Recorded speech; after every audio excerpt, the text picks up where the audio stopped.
Ang pasalamatan guys, gumika na ni nila kini.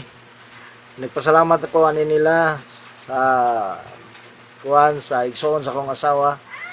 Nagpasalamat ko nga gumika nila, nakasuroy-suroy mi dito sa Mindanao.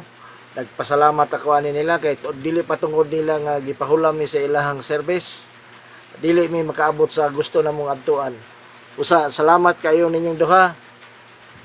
Buotan, God bless ninyong duha.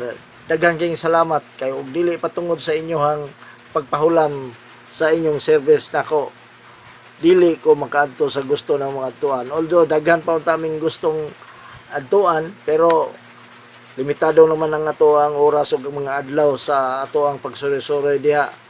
Usa, nagpasalamat ang ako ang ingon ninyo. Salamat kayo ninyo. Salamat kayo, gumika ninyo, nakaantong dito. Daghang kayong salamat, and God bless sa inyo ang pamilya. Salamat Lord. Salamat sa kayo di ay sa buwan.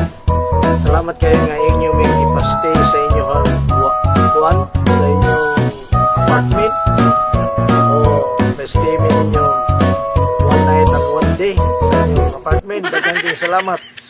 Salamat kayo sa inyong kayo na gipastilang mi ninyo nga libre. Daghang kayong salamat.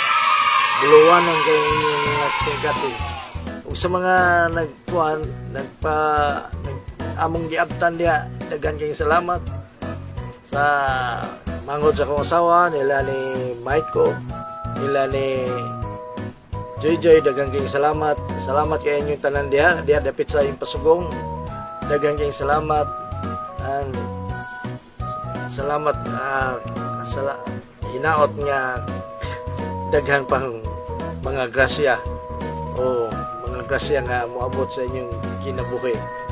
Yan ang mapuno gyud. Daghang kayong salamat nya. God bless.